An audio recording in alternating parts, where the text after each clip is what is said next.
And if you follow anything at all, you'll, even if you're new to this work, you'll have been brought here by some occurrence in your life that impacts on some of the subjects we're going to discuss here, or is impacted by some of the subjects we're going to discuss here today.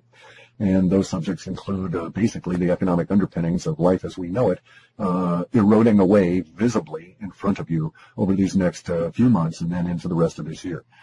The erosion is described in our data sets as being so fast. The collapse of all of the bubbles that the Federal Reserve and the criminalists have put together is described as happening so fast that there's major changes in society that occur at what is seemingly a blinding speed, given the usual rate at which change might occur. Now, note that the powers that be, politicians and everybody, they don't like change in our society. Politicians are followers. They follow polls. They follow the masses. They're not leaders in that sense. So they don't like change because it causes them to have to change, and they feel uncomfortable because until they get a poll reading on it, they don't know how you're going to react, and they're paranoid. So you can't trust politicians to lead anytime, anywhere, under any circumstances. We're in a situation now where the economic bubbles are all going to pop. You'll notice this today, tomorrow, the day after by a sudden scramble, and I mean panic. A struggle that's going to work its way up to a panic to own gold or silver. This is going to sweep over everybody you know at some point. It doesn't matter where you are, basically on the planet, because the collapse of the paper currency system is going to be a pandemic across all of the nations. It's going to be endemic to the society. You won't be able to escape it. It'll reach into every corner. Some people will benefit. You know, they were smart. They knew what to do. They saw it coming. Most people will not. Most people will be caught unawares, and they will be thrown into resources or into searching for resources that they really don't have too much of a clue about. So this is not the place that you're going to get educated on how to go out and buy gold or silver or any of this. By the time you're listening to this, if you haven't got a substantial amount of gold or silver stored relative to the amount of coins and a few dollars you've got, you may as well not even try because it'll be too difficult to obtain, and the prices, you'll be chasing price. If you're an investor or a speculator and you have that kind of money, have at it. You have nothing to lose in terms of chasing that price, because those prices are going to go into what would be considered to be astronomical terms. And fundamentally, it all comes down to a necessary human reaction and what's going to happen that's going to cause those reactions. And so let me go into that very briefly.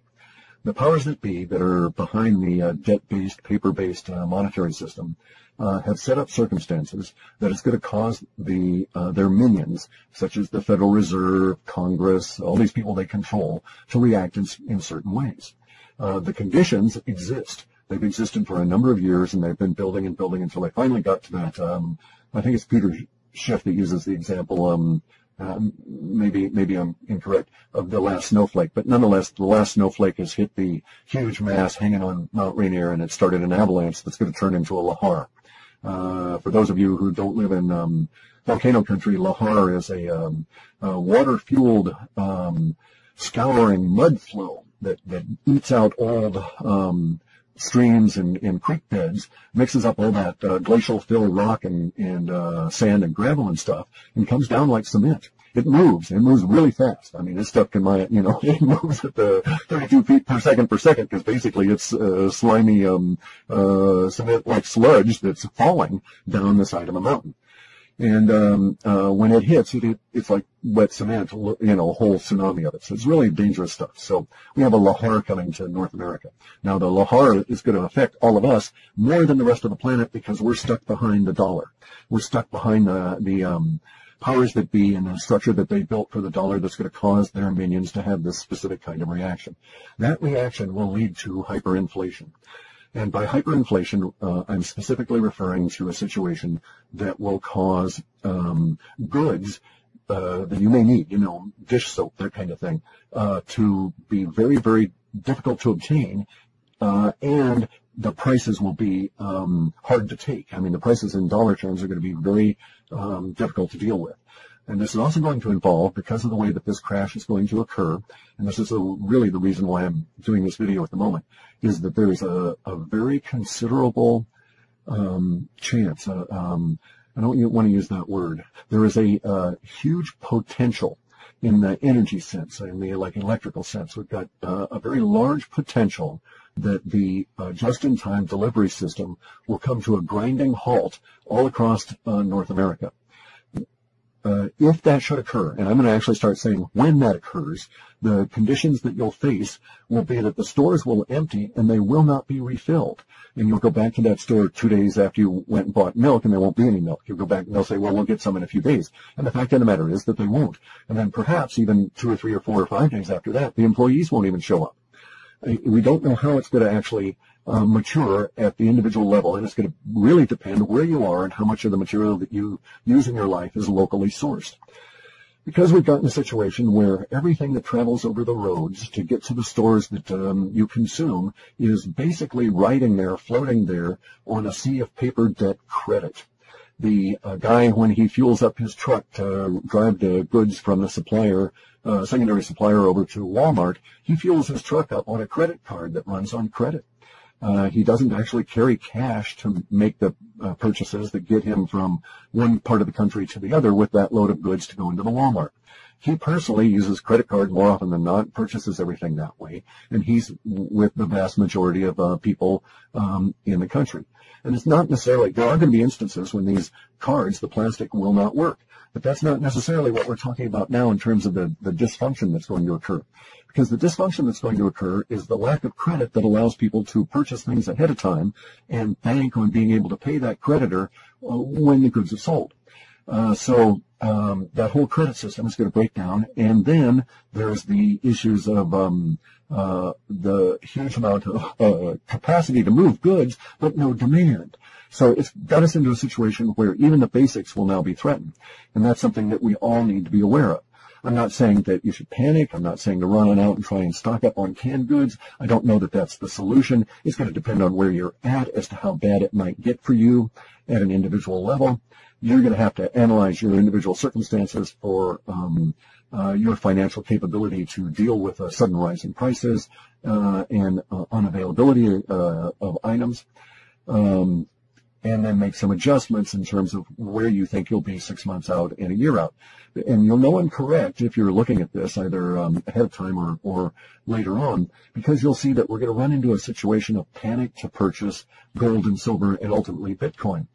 Gold and silver is going to produce, that panic will be visible. You'll be able to see videos, and it'll even hit mainstream media, of people queuing up all around the planet to purchase gold and silver, and a lot of people behaving badly in mobs when they're not able to get some because the store will have to ration it because they won't have anywhere near the amount that the demand is going to seek. So prices will rise. Prices will rise fast. Prices will rise continuously. Prices may jump up and down the way that prices usually do. But for the gold and silver, we're going to get into a situation that's going to be, in my lifetime, absolutely unique. And I'm an old bastard. And so that uniqueness is going to be a situation that my data suggests will occur in March and April, in which people will want to buy gold and there will be none offered. And so, for instance, right now, I think gold might be $1,200 or $1,300 an ounce to actually get some in your hand. Well, maybe by April, you might see a situation where someone's offering to buy it at $2,000 an ounce. Nobody's selling it. You know, they're saying to themselves, I'm not going to sell my ounce of gold for 2,000 bits of paper. And so they might say, well, we'll offer you 5,000 bits of them paper, you know, or who knows? We just don't know where it's going to go, because the course of the no offer is going to totally destroy the artificial suppression that's occurred that I know for a fact has been in place at least since the year 2000 and has likely been there since the 70s. But there's documented evidence that, you know, of the gold suppression and the silver price suppression since the 2000 at least. So, under those circumstances, we're going to get this panic to own the gold and silver. That will tell you that I'm correct about what else is going to come. That'll eventually trail down to Bitcoin. When people realize they can't get gold and silver, there will be this surge to buy Bitcoin, and we won't see it because it's going to be online. You can go and look at like Fiat Leak and watch it occur. This could be global. We're going to see currencies all over start taking really big swings in volatility. What we call wobble. That was what the data called it, a wobble. We're going to have a wobble for the dollar. It's just going to bounce around like that. And as it bounces around, confidence is going to be lost. because anytime it comes down, the populace is going to have one emotional reaction, and then as the Fed drives the price back up with their manipulation, the populace is going to have another reaction, and they'll go along with it. The popular reaction will be okay on the first bounce back up, and not that second one. From then on, confidence is totally shot, but the dollar's still going to wobble as it fades off into history. So if you're in North America, you're going to have to deal with the destruction of the currency that has moved my entire life. It's moved me through this planet my entire life, and it's going to be gone, effectively gone, especially as purchasing capacity dries up, because the response of the minions will be to hyperinflate. They don't have any other tools. They don't know anything else to do. They're really, really, really dumb. All these people at the top, they're just clever criminals, and there's a criminal system you live under, and that's why these really stupid people are running everything. And I cannot tell you how absolutely stupid these people are. But the system has got us locked in at an individual basis. That's going to change. The system is actually coming apart at the seams. Now, as this occurs, let me check my notes here. We're going to get to the situation here where, as I say, gold and silver will go no offer. The data shows shortly before that, Bitcoin is reaching around 650 US dollars per Bitcoin. It's going to go much higher than that. But it's because the dollar is becoming worthless, not that these things are more valuable. Their value will now be recognized. There's another key difference, is that, yes, there will be a fundamental change in the nature of gold and silver, because gold and silver in and of themselves are just rocks, just minerals, and they can't do anything. There's no emotional component there. There's no life as we understand it within those rocks. But what does motivate and move gold and silver around the planet is the human reaction to it. And that is to say, the perception that humans have for value in these rocks will change very radically as the perception that and faith that they used to put into paper now shifts to something a little bit more solid and substantial. And so everybody will want these rocks and will give up on paper. And as I say, a little joking, rock, paper, scissors is a game, okay? In real life, rock wins every time. Now, we've been surrounded by paper, just metaphorically. Rock's been surrounded by paper for a long time. Now that paper is just burning off. Okay, so let's set us up for the projections for the rest of this year, and then get on to the hopefully the end of this video. All right, so we have a situation where we're going to have panic to own gold and silver, long lines, people behaving badly. We're going to get to the point where the just-in-time distribution system, and I'm talking specifically North America here. I don't have time in this video to devote to data sets outside of that parameter. We have a just-in-time delivery system crumbling. We have stores shuttering, people going home because they don't have any employment. We'll have all of the ATMs and other problems as the electronics give us a bit of an issue. And then we're going to have weather problems that are going to be quite severe this year. And so those weather problems are going to be very severe on the southeast in August through probably to the first part of October. And they're going to be very severe on the west coast from our abnormally warm spring all the way through an abnormally warm summer. Now, there's one caveat to this that I've got to put in place before I continue. And we don't have anything in the data to suggest that this will occur, but there is a small level of potential that it might. If the dollar system crumbles rapidly enough, the geoengineering, the weather modifications that you see every day if you look up and look at the sky and see the planes spraying those white trails around that everybody calls chemtrails, if the dollar fails fast enough, that'll stop, and it'll stop very rapidly. There is a suggestion in the data from years ago that did have some potential even years ago. So we do have some small growth in that area now within our model space, and it could happen that way. And so that may be an exacerbating component to this, is either the ratcheting back of the weather modification because nobody can afford the price of kerosene to put into the jets to fly them back and forth, or it may be that the chemtrail program collapses very rapidly. Now, regardless of that, without regard to that, the data set is growing there around a very hot, abnormally so, basically a big pool of heat that captures the west coast and sits around the west coast of the U.S., all the way from Baja well up into southeast Alaska. And it's a heat that's going to be crushing at points later in summer. Well, again, we'll know I'm correct if we have this very abnormally warm early spring, and it just, doesn't fade the way that it usually does around here. If that's the case, then we'll get into this situation where we're going to have the problems from the heat, and we'll know months in advance. Now, it could be that they're able to maintain the chemtrailing up to a certain point, and then the chemtrailing suddenly collapses, and then we get into the heat very rapidly. I just have no way of telling how it's going to manifest. So if we have if we don't have this abnormally hot or warm spring on the West Coast, then it's just regularly warm, and we have lots of chemtrails, then bear in mind this forecast still has a lot of potential to come true as long as the underlying economic destruction is ongoing. Because at some point they won't be able to afford to put the fly ash slurry into the air. And that's going to stop the chemtrails, and then the heat's just going to very rapidly escalate. And when that occurs, a number of effects are going to occur within the social order and within the environment, as may be expected. And we're all going to have to deal with these. So I'm not trying to pimp my reports or anything like that. We're all going to live through this. And my reports, my accuracy level is better than chance. I figure I'm at least 50% of all of the predictions either come out accurately and on time, or accurately and off time. So chance would have it be about 20 to 24%. So under the circumstances, you're going to have to decide how you're going to deal with a situation where we have a heat wave on the West Coast that may extend inland some considerable distance and into the Southwest that might cause severe problems for your environment, especially at a time when electricity may not be all that reliable. See, all this stuff's going to hit us all at once. The broken credit system is going to destroy the just-in-time delivery system, which includes fuels for power plants, which produce electricity to produce the electricity you need to keep the air conditioning on. And at the same time, we're going to have it's going to be exceptionally hot, and you're going to have to rely more on that air conditioning and or whatever cooling you've got. And you're going to find it's difficult to get around because a lot of the infrastructure around you is starting to basically react to an overly heated sun, and you're just sort of not really prepared to deal with it because you've been kept in sort of a little geoengineering cocoon for the last few years that may rapidly disappear. Now, I happen to think we've got to, I like taking my pain right now and getting it over with, right?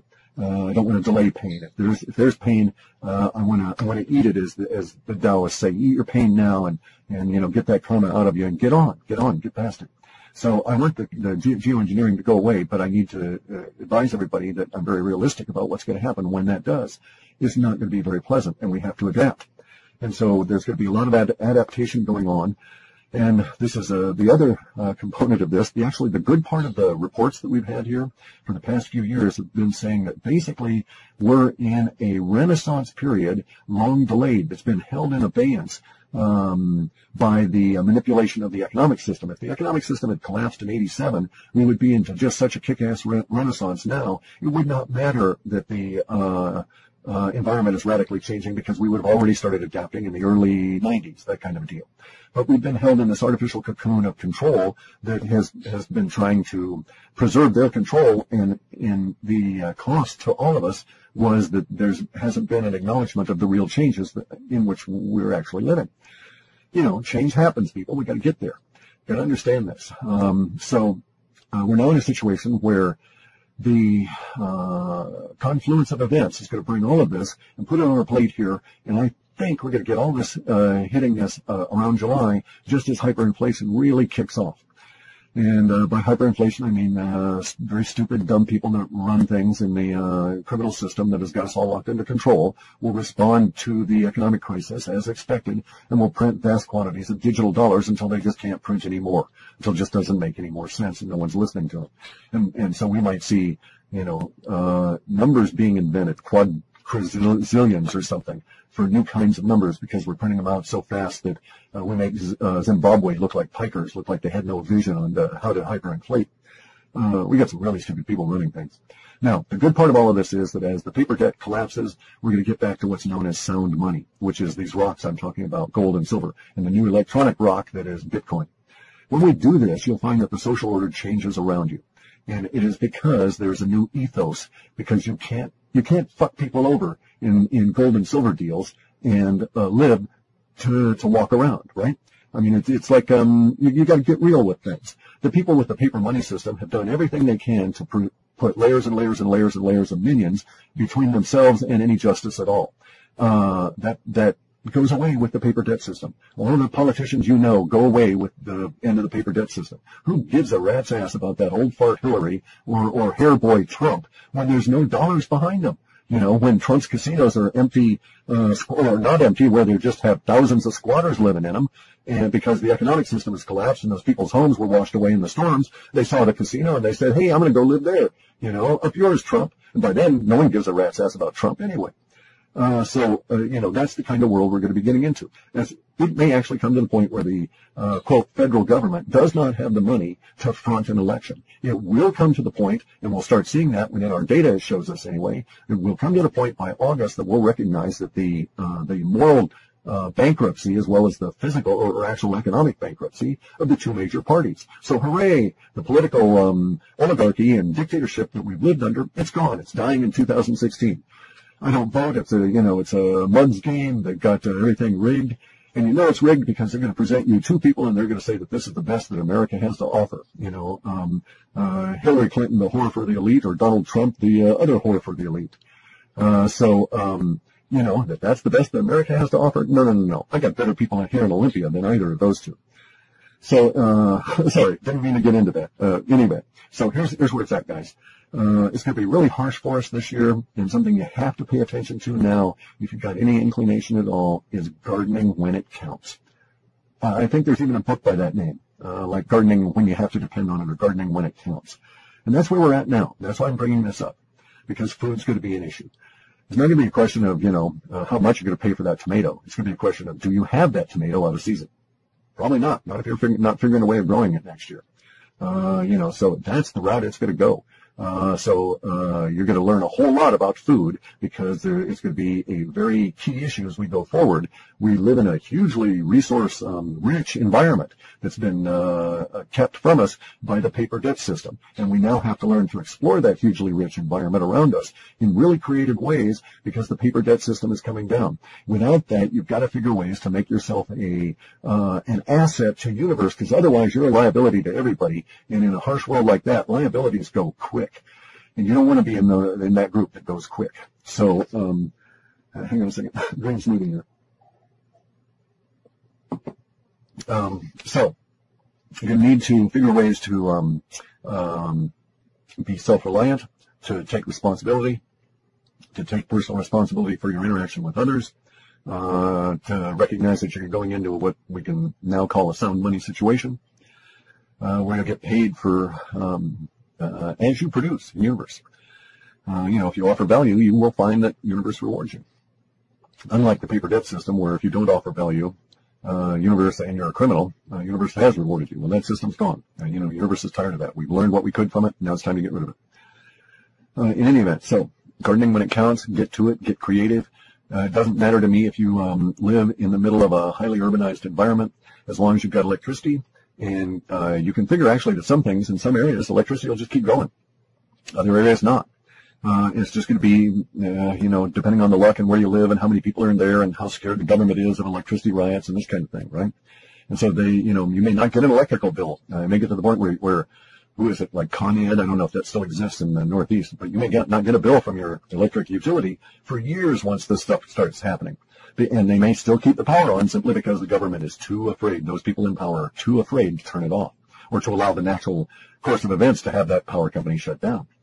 And so there will be some things that will, by nature in some areas, a lot of it driven by fear, become de facto public institutions in a serious way. So if you've got electricity, talk to your local pot growers. Figure out how to grow things indoors under lights. Especially good as long as they're spraying the chemtrails. You don't really want that aluminum and the barium and the strontium and the other crap they're putting up there down on your food anyway. That's why I've got a grow dome, so we don't, in a dome, a geodesic dome with plastic over it, so we don't get all the chemtrails, because they put tons of the stuff in the air here because it blows east where they want it to go. So anyway, gardening when it counts, be creative. You can grow tons of food in small spaces. You'd be really amazed. If you get into things like biointensive, go look up biointensive. You can find that you can grow a full year's diet in 1,100 square feet per person. even smaller if you're doing it indoors under high energy conditions. More continuous, better crops, etc.